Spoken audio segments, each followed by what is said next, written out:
Greetings, I'm the Bulgarian Socodite.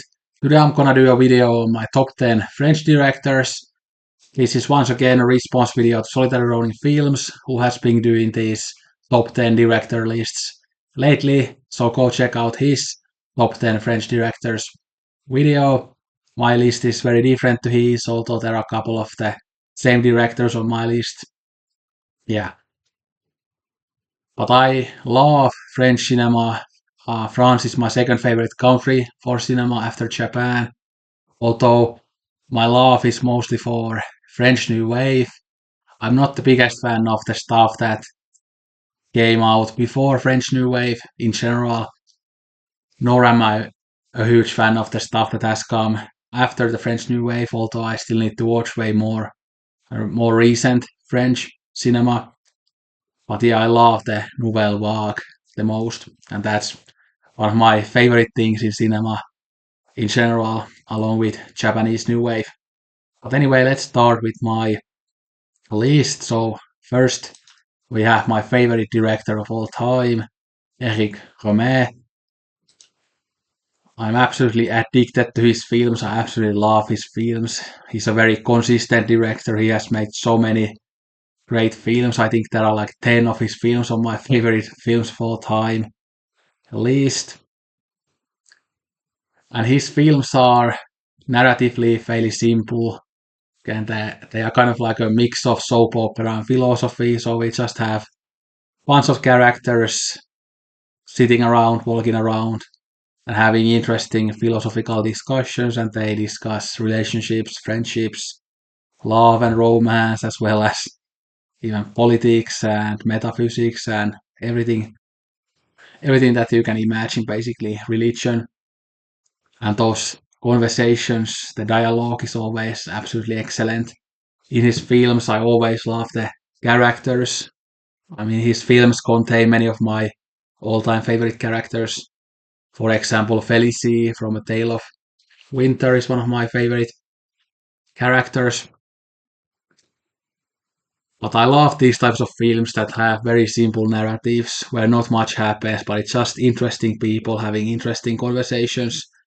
Like that's the type of cinema that I love the most now that I've gotten a bit older. Yeah. And Éric Rohmer, you get a sense from his films that he really understood the human condition. And what I also like about his films is that he had great female characters. Lots of the highlights in many of his films are the great, very intellectual, witty woman in them. Yeah. The cinematography is usually quite naturalistic, very simple, but also very effective and very fitting for the stories. Yeah. But some of my favorites from him, well, there are so many. Well, A Summer's Tale, The Green Ray, My Night at Maud's, Love in the Afternoon are some of my favorites. Bowling at the Beach, Boyfriends and Girlfriends, Four Adventures of Reinette and Mirabelle, and then Tale of Winter, Tale of Autumn, Full Moon in Paris. Yeah, those are some of my favorites, but I kind of enjoy all of the films that I have seen from him. Yeah, but what an incredible director. I could geek out about him all day long. And I often do that with my good friend Tony. So shout out to him. He's a big fan of Rohmer as well, and especially A Tale of Winter. So yeah. But anyway, number 2 is Jacques Rivette. And one thing in common with Éric Rohmer and Jacques Rivette is that both of them had lots of great female or woman characters in their films. Very intelligent woman characters. Very witty. Yeah. But anyway, I absolutely love Jacques Rivette's films. I don't always understand his films because they are very complicated and they often are very playful with the narrative, very experimental. And he never kind of tells you what his films are about. But I don't think that really matters. I just love the style. I love going through the puzzle pieces and trying to think what the films mean, even though I often don't come to any concrete conclusions on what they mean. His films can be very quirky as well. And the characters, just like with Rohmer, tend to be excellent, especially in films like, I think, Le Pont du Nord, for example. I really like the two characters there. Yeah. And his films, like his usual style, is that very cryptic, experimental style, but he has some films that are a bit more normal narratively, like my favorite, La Religieuse, although Le Pont du Nord might actually be my favorite, it's hard to say. But this one is a bit more normal with the narrative, same with Paris Belongs to Us. And I haven't seen the Joan the Maid films yet, but I've heard that those are maybe a bit more normal as well. But yeah, there are still some blind spots for me when it comes to Rivette. I think L'amour fou and Va savoir are the biggest ones, and the Joan the Maid films. Yeah. But some of my favorites from him are La Belle Noiseuse, The Nun, Duel, Le Bon du Nord, Norrois, for example, but I like many of the others as well. And he also has like a fairly um, like versatile visual style, so he can do that very methodical wide shot type of cinematography, but then he can also do that very playful experimental style with lots of handheld and stuff like that. Yeah, I like both sides, even though usually my preferred style is that more methodical, wide still shot type of cinematography. But Jacques Rivette is one of those directors who makes that handheld style really well as well. So yeah. And then we have Jean-Luc Godard, whose films always fascinate me. He has made so many films that I love. Of course, his films are very challenging, and I know there is a huge distaste for his films, especially here in the YouTube film community. I think to understand or to appreciate Godard's films, you cannot just be a cinephile, you need to also be into literature and philosophy and politics and psychology and things like that, because he's not just a filmmaker, he's a more like he goes beyond filmmaking in his films, and he includes so many references to other art forms and other things. So if you are just a purely a film watcher, it can be very hard to connect with his films.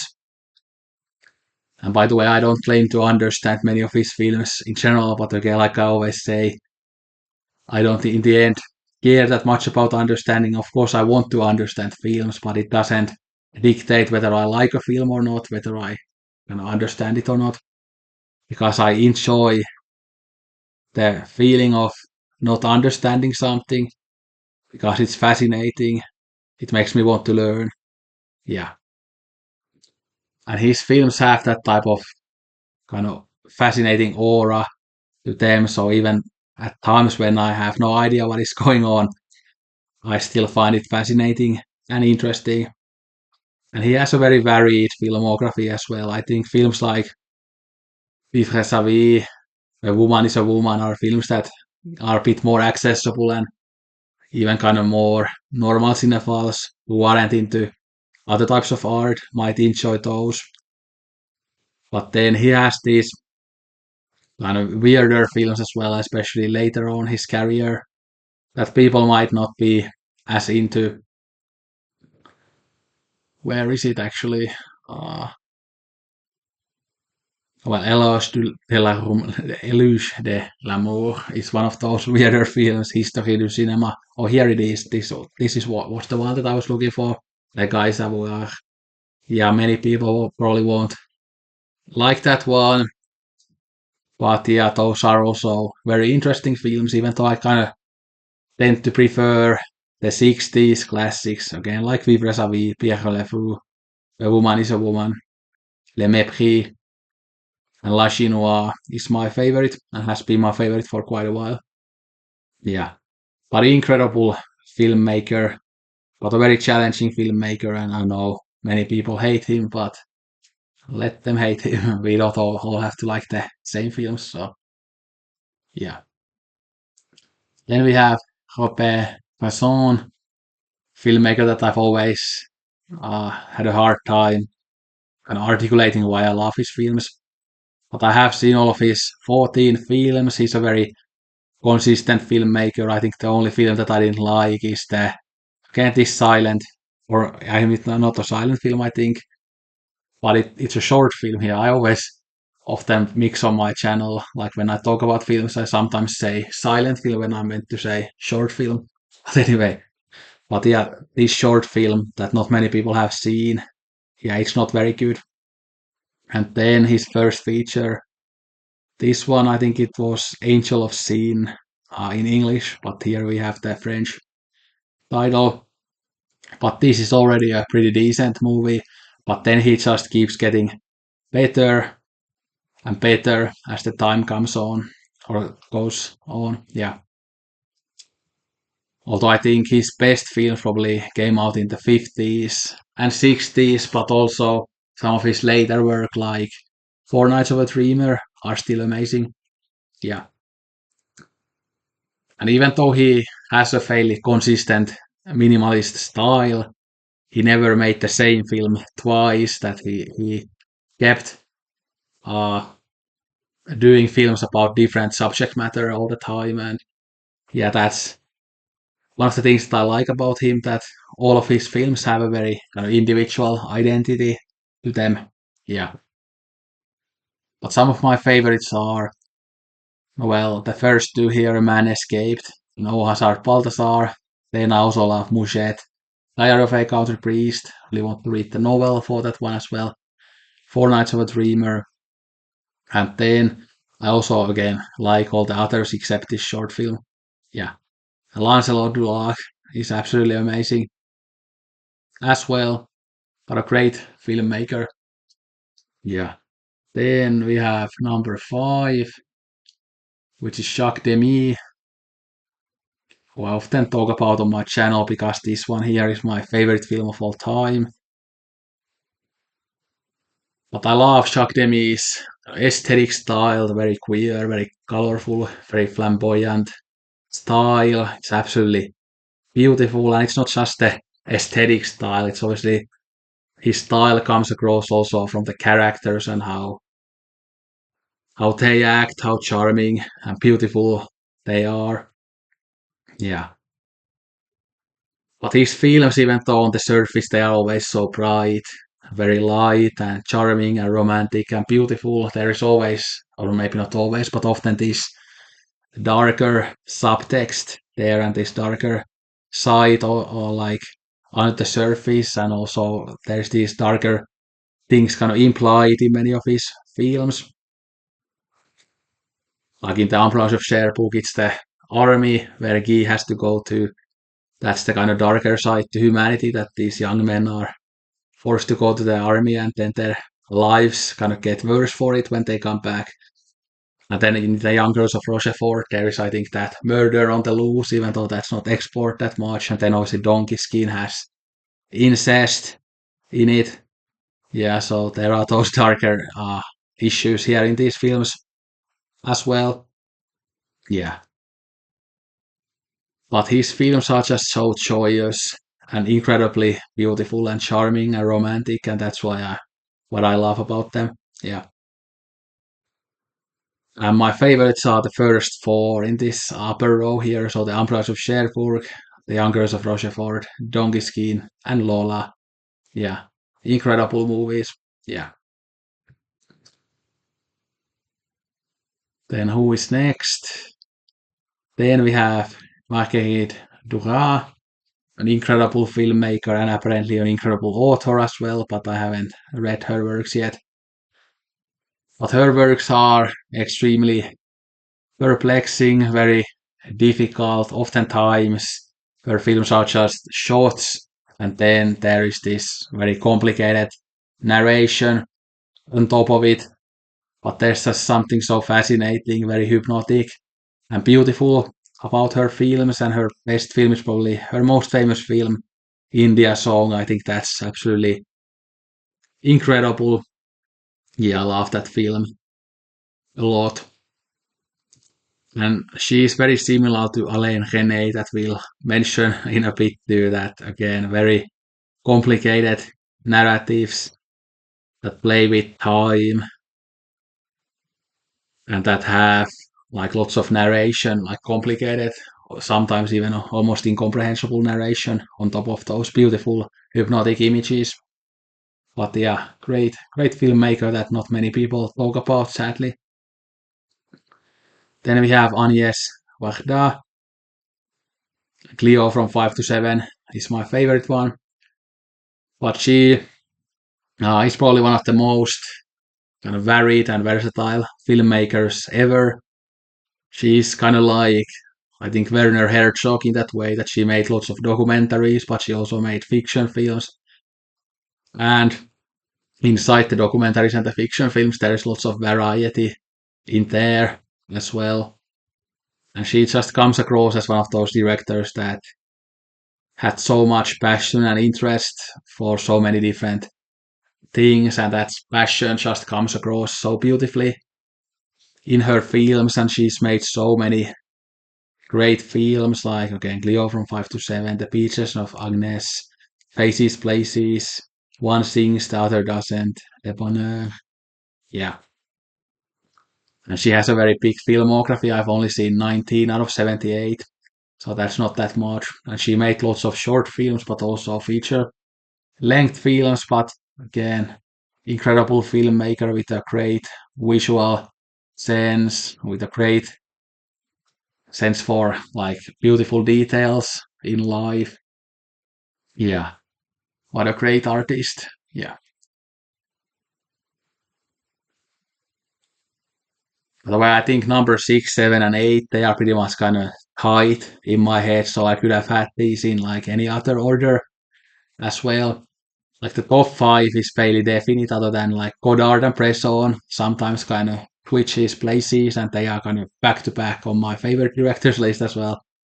But yeah, then the 6 to even 10, like these are fairly interchangeable, like I could have had these in different order. But yeah, anyway, then we have Alain Resnais and Hiroshima Mon Amour. My favorite from him was actually written by Marguerite Duras, which is very fitting again because they are very similar artists.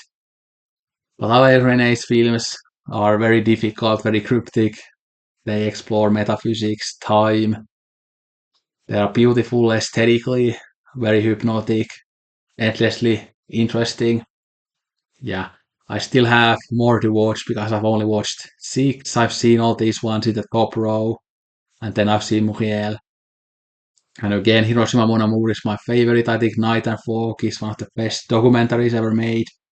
Je t'aime is incredible. My American Uncle is really good. Last Year of Marienbad is really good. And Muriel is one of my favorites. Incredible film, and I would say quite underrated, as it is a masterpiece. But yeah, great filmmaker. Then I don't really have much to say about this next one, Philippe Garrel.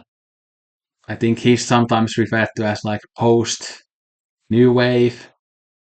I mean, here it says that he's associated with the French New Wave, but lots of his stuff kind of came before, after the New Wave period. But his style is very much kind of in the New Wave realm. Yeah. So I have seen only 4 films from him, but 2 of those are favorites of mine, and the other 2 are great too. So the favorites of mine are L'Enfant Secret. That's such a great movie, very beautiful look to it, very hypnotic. And then this one, The High Solitudes, which is basically like 80 minutes of still shots, but it's absolutely beautiful, and it's definitely made for people who love painting and photography. Yeah, incredible film, very unique as well. Then I've seen this one, Emergency Kisses, which is really good, and then this one, I Can No Longer Hear the Guitar. And then I've heard really good things about Regular Lovers, so I'm looking forward to watching that one. But yeah, love is aesthetic. He definitely makes the types of films that, yeah, I don't necessarily understand them that well, but for some reason I've been really drawn to them, and I find them really beautiful and fascinating. So that's why he is here towards the end of the list. Then lastly, we are going to talk about Jean-Pierre Melville, who used to be a lot higher But as I have said in some of these other films videos as well, that I've grown really tired of these kind of macho thrillers where you have these emotionless sociopathic men wearing suits and hats and carrying guns and doing nothing and yeah, being all toxic and yeah, look at me, I'm such a macho sociopath. Like, yeah, it's not very interesting. Yeah, I need to rewatch lots of his films. I have seen all of his films, even these ones here on the bottom row that nobody talks about, like Two Men in Manhattan, Magnet of Doom, 24 Hours in the Life of a Clown, and then When You Read This Letter. And these are all kind of, I mean, they're okay films. He never made bad films, and he was a fairly consistent director. And even though I've kind of gotten bored of the macho stuff, I think Army of Shadows will always be a film that I think is a absolute masterpiece. It's an incredible film, one of the best war films of all time. Yeah.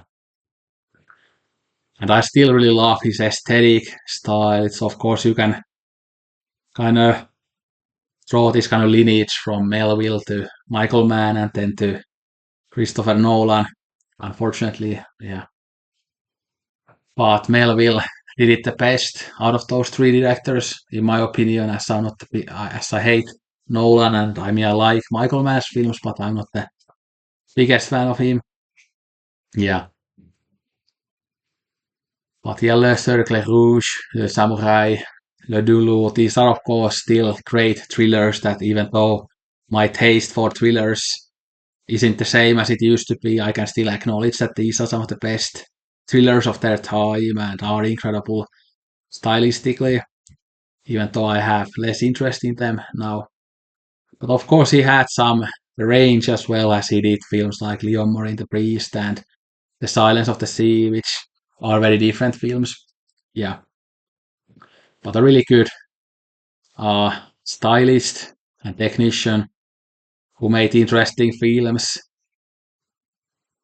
And even though he was a bit more of a genre director, I think his films have some depth to them as well. At least some of these films have. Yeah. But that was my top 10 French directors list. Like I said, I'm very much of a French New Wave fan, but then some of the other periods of French cinema don't interest me as much. So I find lots of the stuff that came before the New Wave kind of very like overly simplistic and kind of dumb and clunky. And then later French stuff, need to watch more of it, but what I have seen, there hasn't been that much stuff that I have enjoyed that much. But that might change once I watch more of it. But anyway, let me know your top 10 French directors, and you can also watch Ronin's videos. Of course, you should, as he came up with this video series. Next up is Japanese directors, and I might actually do a top 20 for that. But anyway, look out for that video. Thanks for watching. Let me know your thoughts.